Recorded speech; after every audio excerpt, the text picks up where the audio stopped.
Hey, today we continue with our series called The Grace Effect. And this series has been about growing in the area of generosity and in all of its dimensions. And our speaker today is Brad Formsma. And Brad has written this book. It's called I Like Giving. The subtitle is The Transforming Power of a Generous Life. And in the book, Brad inspires generosity by telling stories of generosity. He has also developed a series of short films for the internet by the same name, I Like Giving. And these films have been viewed over 40 million times in over 170 countries. Now, Brad and Laura have 3 children, and they make their home in Southern California. But before moving to Southern California, Brad and Laura lived in Grand Rapids, Michigan, and they are former Ada Bible Church attenders. I am delighted with the way that Brad is using his gifts and his voice to inspire generosity in other people, and now to see that have worldwide impact. And I'm so thankful that he can be with us this weekend. So would you join me in welcoming Brad Formsma today? Will you say with me, I like giving? All right, now turn to your neighbor and say, and so do you. We'll have some fun this morning talking about generosity. You know, I've been studying generosity for nearly 13 years, and 3 things that I've learned I want to share with you today. How it's changed me, how it's changed my family, and how it's impacted many, many others. If you're anything like me, though, you're thinking, okay, the out-of-town giving guy just came in, buckle up, Buttercup. He's going to ask me for money. I'm not going to ask you for money today. I'm going to take the risk and share my heart with you. And I've been praying that your heart would be open and receptive to what God would have for you through his word, through these stories and other insights. How I got here, if I go back, we go back to 1979. I'm 9 years old. I'm the oldest of 5, and I have twin brothers that are really small. In fact, so small they're in diapers. And I had newly acquired this skill called diaper changing. And it really wasn't something I was after. So I was trying to find a way to escape. Well, my plan was to tag along with my grandpa, who had a big commercial baking company. And every Saturday morning, he had a small test kitchen next to his office. And so every Saturday morning, he'd make 16 loaves of bread. What I didn't realize is that all week long, he had his antenna working. He was listening and looking for opportunities and places to give. I often say God's principles, Grandpa's ideas, because he would show me that you can be generous with your thoughts towards others. You can be generous with the way you use your words. You can be generous with the way you share, the way you give your money. And of course, that's important. It's connected to our heart. But we can also be generous with our influence. I wouldn't be able to do and know who I know today without other people sharing their influence. And so we can also be generous with our time. And so he was one to just model these things. And then as I grew up, I went into business and had a small service business for 17 years. And in 2005, I was on a run. I don't know if you've ever had this in your life where things seem to be working well, you know, marriage and kids and house, and yet something in your heart, it's just like, it's not full. And so I said, Lord, what would you have me do? And I'm on this natural beauty road, right? Which is code for gravelly, rocky, uneven, and muddy. And I'm like, what do you want me to do? And I get this impression or this vision that I'm going to use you to encourage people in their giving. You're going to bring greater hope and joy to people. They will share that with others. In fact, you'll influence influencers who will take this message, which is my message, it's my heart, to many, many others. Well, I didn't know what to do with that. I went home and journaled it and then moved on to selling this business. And a footnote, didn't become a multimillionaire. I have to work just like everybody else. And in fact, this is the hardest thing I've ever done. But what I did realize is I would pull people together and talk about generosity. 2 things stood out. Number 1, it just didn't seem like it was talked about very often. And number 2, there was a thread. The story was a powerful way to move people from awareness to action. And that's my first thing that I want to share with you that I've learned, awareness. When we move from awareness to action, miracles happen. For our family, that looked a lot like going down and getting the Grand Rapids Press. It's 2007, and there's a picture of a Sudanese father and son, and the article goes on to say they were firebombed out of their village, they lost friends, they lost family, and they had clothes on their back, and they had a few bikes. In fact, that's how Dad got to work, on a bike, and that was the son's main toy. Well, as I read further, I realized some thugs had stolen their bikes. And I'm like, this is crazy. This isn't right. So I brought the article into our house. And at the time we had a 10, 7, and 2-year-old, and we gathered around.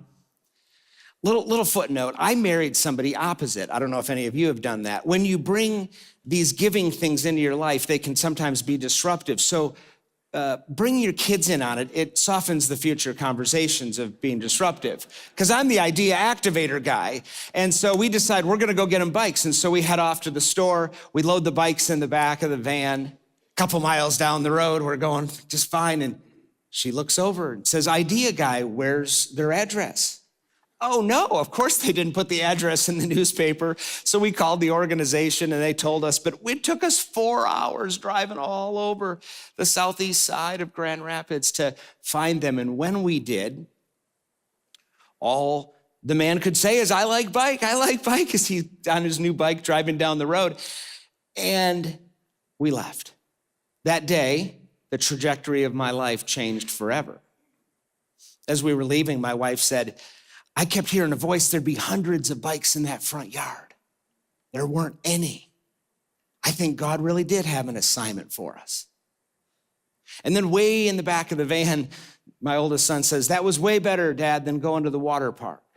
The truth that it's more blessed to give than receive when any of us grab it, but especially when our kids grab it, it's powerful force. And the seeds are planted in our life. And we experience the joy of giving. It's so good. I find myself these days traveling a fair amount. I was headed to this business to share thoughts on generosity. People want to bring that into their company. They know it's good for their company. They know it's good for their employees. And they also see the effect on the bottom line. And so I was in this airport bathroom, and any of you that travel know a clean airport bathroom's a bonus. And I had one. So there was a man, he was doing his cleaning and work really well, and his cleaning cart was all organized. You could just tell he took his job seriously, and I got that nudge walking out like, just give him a compliment.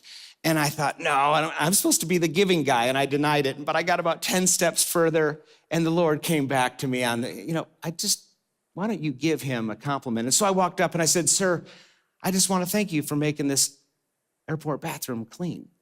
You don't know. I just so appreciate it. And I reached out my hand and I said, I'm Brad. And he buried my hand in his leathery hand. And he said, I'm Conrad. And I noticed that the patch on his shirt was blank. I said, Conrad, if you worked for me, your name would be on your shirt. You matter. I think you're a good man. And a tear welled up in the corner of his eye.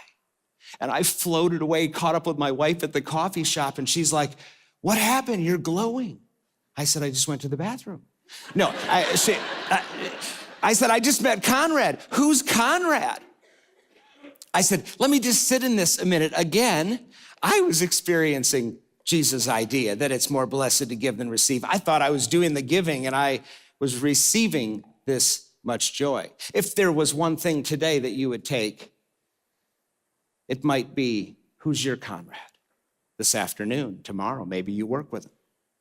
And so when we get our antenna working, when we move from awareness to action, I believe miracles will happen. Those opportunities will come your way. I had a friend one time text me and say, I like cavities. I'm thinking that's kind of strange. I'm not a dentist and I know he's not. And so I picked up the phone. I said, tell me about this. And he said, well, I like bike. And I said, oh, sure, I remember that story. And he said, I'm sitting at the dentist's office. And he said, you know me, Brad. I'm introverted. I'm not sure I even like people. And yet I keep hearing this lady say, it's $926. I can't cover that. Could I make payments? He said, I just keep hearing I like bike. And so I got up and he said, ma'am, would you forgive me for eavesdropping? I just want to take care of that. And he handed his credit card to the cashier. When I'm with Dave Ramsey, I say debit card. And he said tears rolled down her face. He said, I read in Galatians about how we're to bear each other's burdens. Galatians also shows us, therefore, as we have opportunity, let us do good to all people, especially those that are our brothers and sisters in the Lord. You know, Paul's saying the opportunity doesn't translate to coercion or obligation. He's saying it's a privilege. And I think that's a switch we have to be reminded of. It is a privilege we get to give. The second thing I want to share with you is the idea of making it a habit. I've learned if people make generous life a habit, if you aim at that, you're not going to get it right every time. I don't even get it close. I think that's why the Lord has me in this work every day, because I got a long way to go. But I believe he'll honor that decision when you say, I want to make living a generous life part of my life. For our family, we love to regularly give to our church.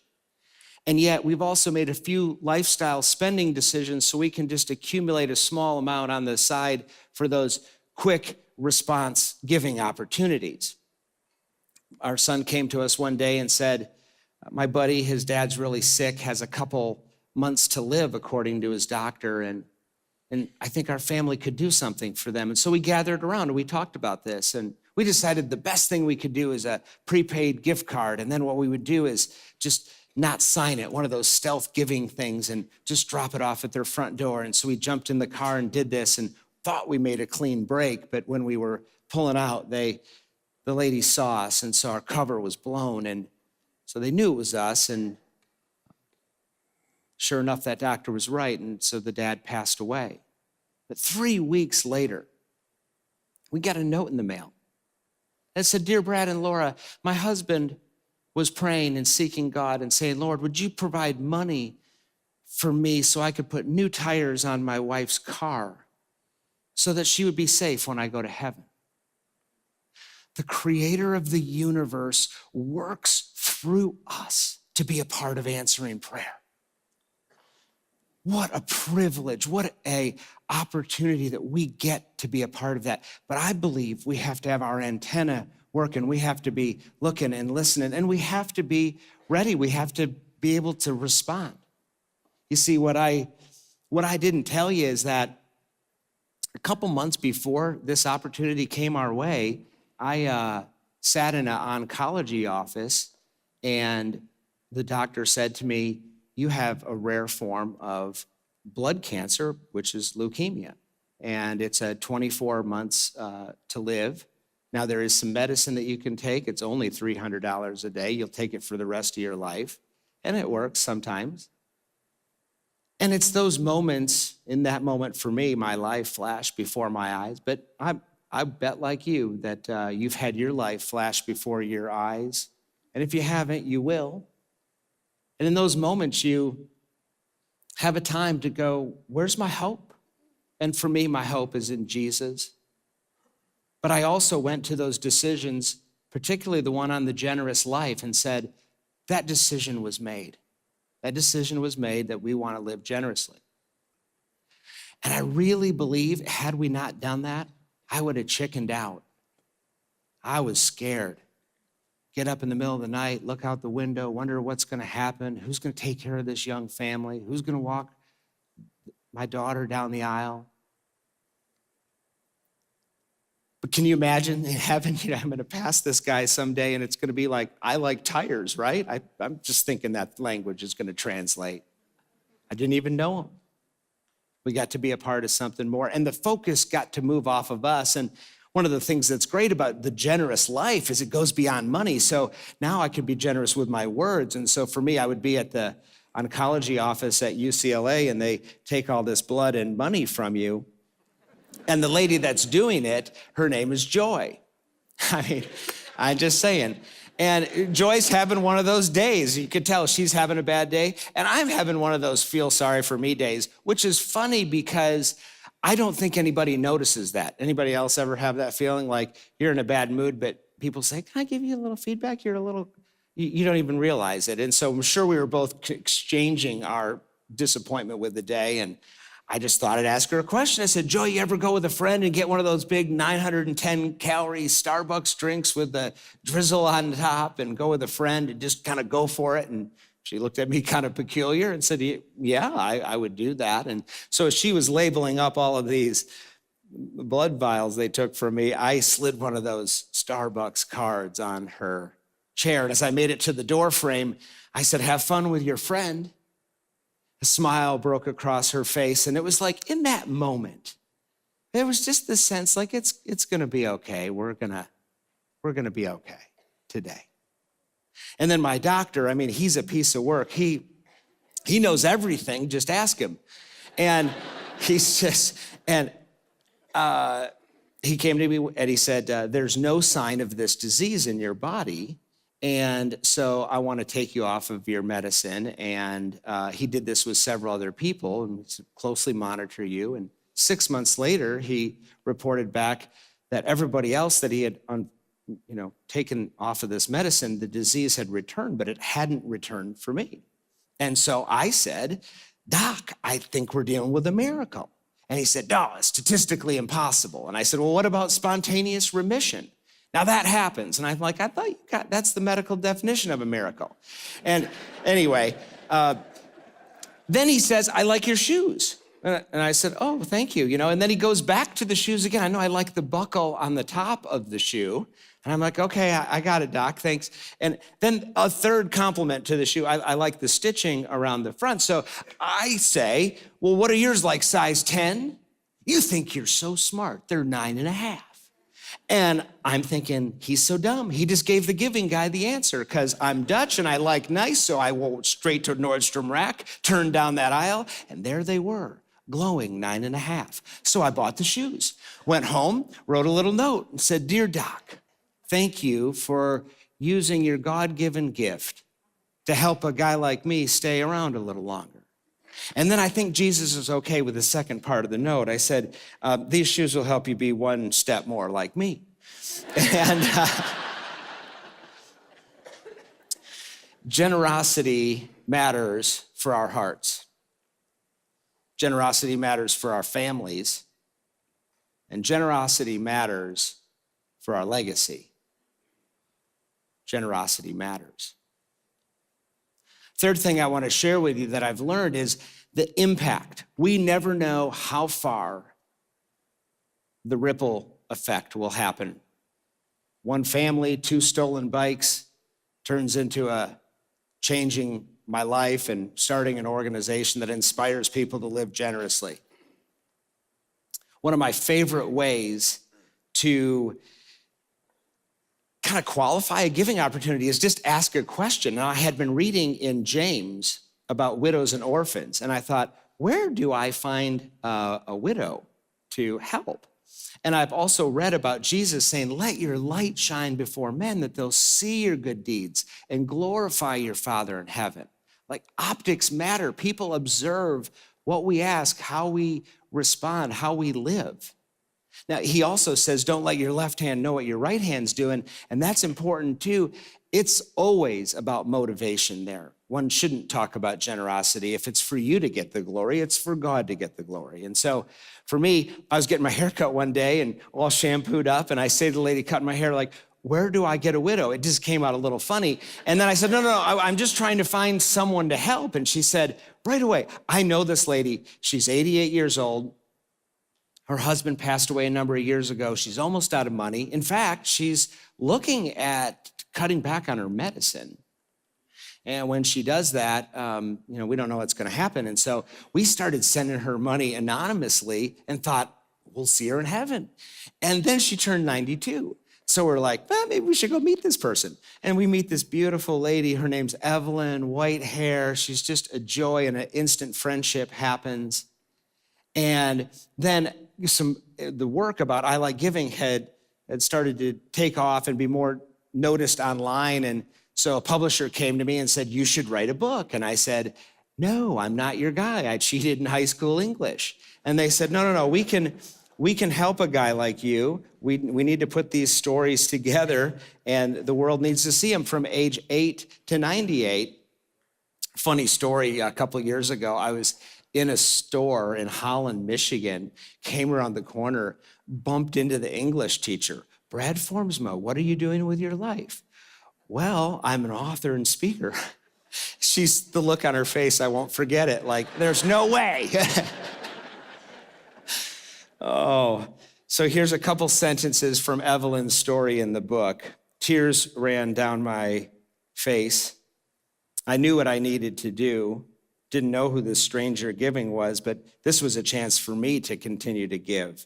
You see, money's like a river. It's meant to keep on moving. I love that statement.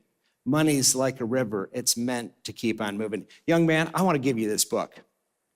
Will you come get it? I like books. There you go, buddy. All right. Wouldn't you love to meet Evelyn? Well, we have a short 3-minute video of her, so I'll have you turn your attention to the screen and I'll be right back. How old are you? 97. I'll be 98 in October.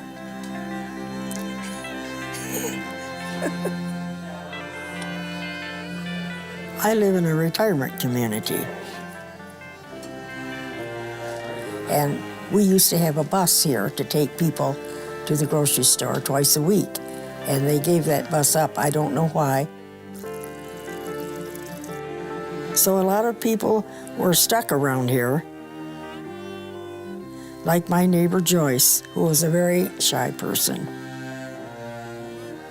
She said to me, well, if they don't get another bus, they'll find another place for me to live. And she said, I just don't want to go anywhere else. I said, Joyce, I'll get you to the grocery store every week.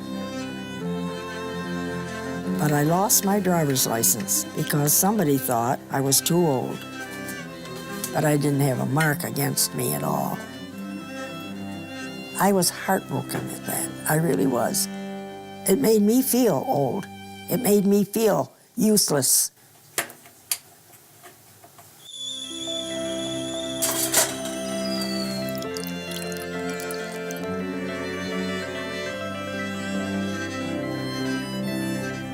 I am a good driver. I really am.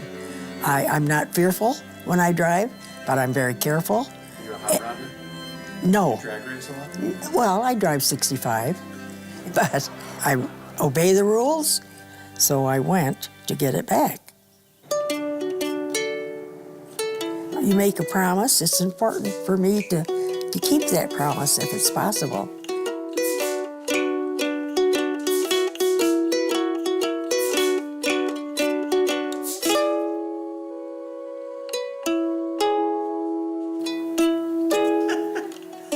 And I passed it.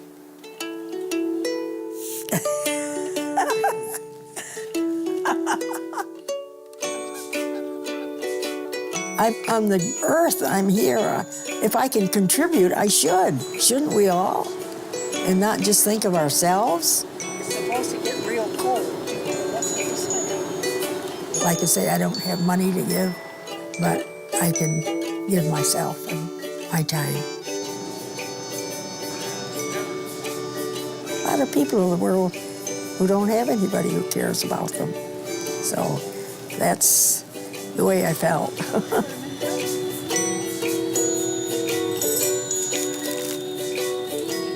We're asked to love our neighbor, be a friend. That will give you joy.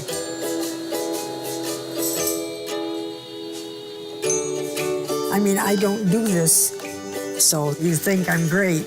I don't even think of that.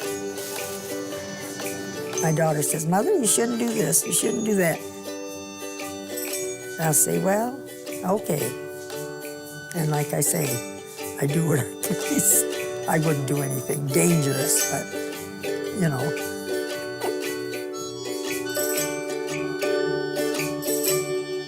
Yeah. Oh, man.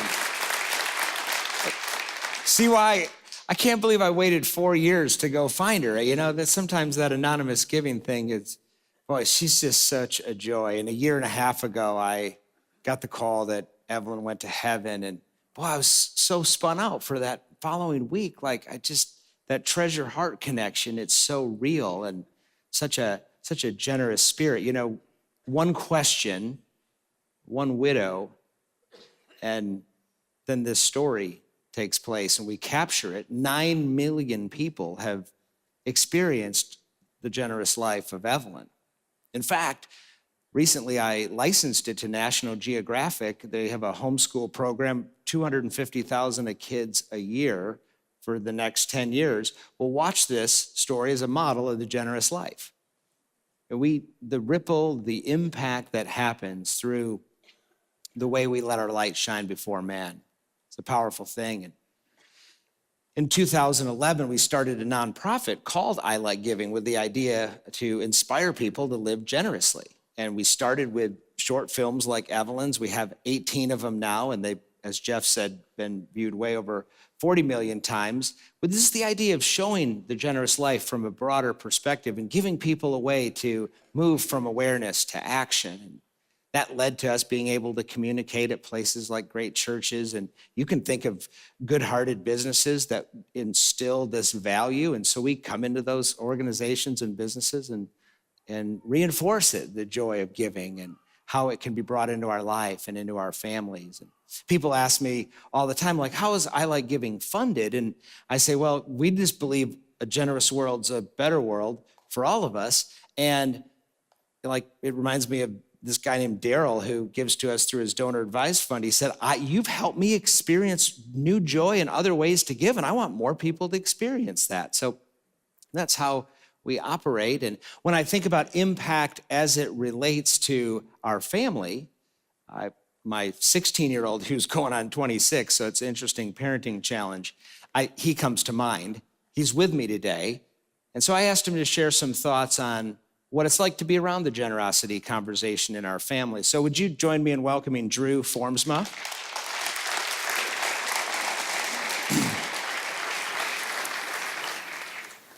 Yeah, today I want to share with you what it's been like being around the generosity conversation. Because it hasn't just changed me, but it's changed my friends and the people around me. So I can remember one of my first times ever giving. I was in line with my friends getting some ice cream. And I overheard this kid say he was short on paying. And so I just jumped right in and paid for it. And as I walked out, I just overwhelming joy of giving. And my friends go, Drew, stop. Do you even know that kid? Why do you have to do that? And I got to explain to them, no, I don't know him. I get to do this. I get to be a blessing. So over the next weeks and months, I kept doing different giving experiences around them. And they caught on. One day we were at Disneyland, and we were at the arcade, and we won this 2 feet long hot dog. And as we win this and turn around with the hot dog, I notice a kid staring straight at it. And my friend's like, Drew, we're giving this thing away. I'm like, yeah, we are. So we ask his parents, hey, can we give this to your son?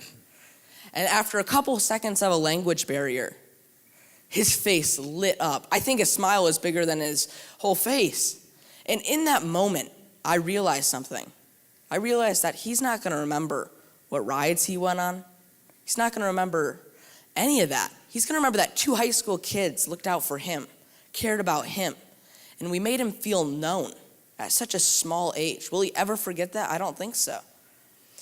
People often ask me, Drew, how do I bring this into my family? How do I bring this into my work environment or school? And I came up with an acronym, ME, M-E-E, which is funny because it's not about us. It's not about me. So model. When parents model generosity to their kids, they'll follow. Plant those seeds in their lives. They'll follow. I followed. My dad followed in his grandpa's footsteps. It is contagious. Even if at first you don't see a change, it's planted. The next is encourage. Encourage your son or daughter to give, but don't force it. When generosity is forced, it becomes something you have to do, not something you get to do, and all the fun gets dropped out. Then engage. Do it together. Generosity, I had a kid come up to me at school, he goes, Drew, I don't even know what generosity is. And you just go, wow, that is just so sad. It's just never talked about. Why can't we talk about it? Let's share our stories together around the dinner table. Let's do it together. My last story I want to share with you today happened at a restaurant. We're sitting around the dinner table, and I noticed something weird out of the corner of my eye. So I look again, and I see this kid on his phone, and the grandpa's just staring off. And I said to my family, hey, I've seen too much of this. I got to do something. So as we leave the restaurant, I made a little pit stop by their table. Said to the kid, hey, is that your grandpa?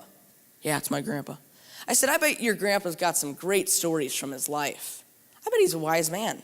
Wouldn't you want to hear some? He goes, yeah. I said, you're going to have to put that phone away. I don't care how great at multitasking you are. And you wouldn't believe it. That phone was in his pocket so quick. And the grandpa gave me the best wink I've ever seen as I walked out. And I looked back through the window and saw something. I saw them talking. And that one decision to ask one question could have changed their relationship forever. Now, I believe we all can ask one question. We all can do this. And it starts right here in this church, in this community, in this city, and in this country. We can do this together, but it starts with us right now. People often ask me, Drew, how do I continue the encouragement and continue the inspiration after I leave here? And there's a couple ways. You can engage with our social media platforms. We're there to encourage you with stories and insights. Also, there's 44 different giving stories in the I Like Giving book. Try doing one every single day. Do it together. Some people say, I even buy a box of books for my whole company or my whole school class. Everybody does it in a different way. But I want you to remember that generosity is not something you can only do on Thanksgiving or Giving Tuesday or on Christmas Day. You can do this every day. Make this a lifestyle. Drew, yeah. All right. So Drew and I thought we would role play some conversations that might be familiar to us when it's giving and receiving, the things we say, the things we might not even mean, we might not even hear ourselves say it, and yet it can impact so much of a giving experience. And so we thought we would just try this and role play a conversation. And so, Drew, take it away. Yeah, I got a perfect example. One day, I'm in line at Chipotle, and I noticed this fine-looking gentleman in front of me. Thank you. Wow. And I overhear that his card was declined. And I just stepped in and paid for it. You can't do that. Yeah, I can. I just did. Are you sure? I am sure. You didn't have to do that. I get to. There's no giving gun around this head. Okay. Well, thank you. Thank you. Okay, let's try one more. Yeah. Now, Drew's going to be at Chick-fil-A in Atlanta ordering, and I'm going to be the grumpy guy behind him. So go ahead, Drew. Hey, can I get a number one? Hey, what are you getting today? Oh, I just need to get a quick Diet Dr. Pepper and get out of here. Hey, can we get this guy Dr. Pepper? Just put it on my bill. Hey, this is for you. No. If I take this, then I'm going to have to pay it forward to somebody. I'm going to have to actually look for somebody to give to, and I don't want that pressure. Hey, no pressure. Just receive it. If you feel in your heart that you want to do something, do it, but just receive it. Have a nice day. Okay. So some of the things now, when we talk about generosity, you're going to maybe connect with that. It matters how we respond. Receiving is important, and it's hard. We thought we'd try that for you to help you know that, like, we're all in this together and we're all learning. We catch ourselves. In fact, the other day we got somebody a gift, and the first response was, did you have a coupon when you bought this? We've never heard that. We thought we heard it all. This person had in their mind an idea of what was an appropriate spend, and apparently we went a little above that. So it just helps us kind of just realize the things that we say. Drew, thank you so much for coming up, man.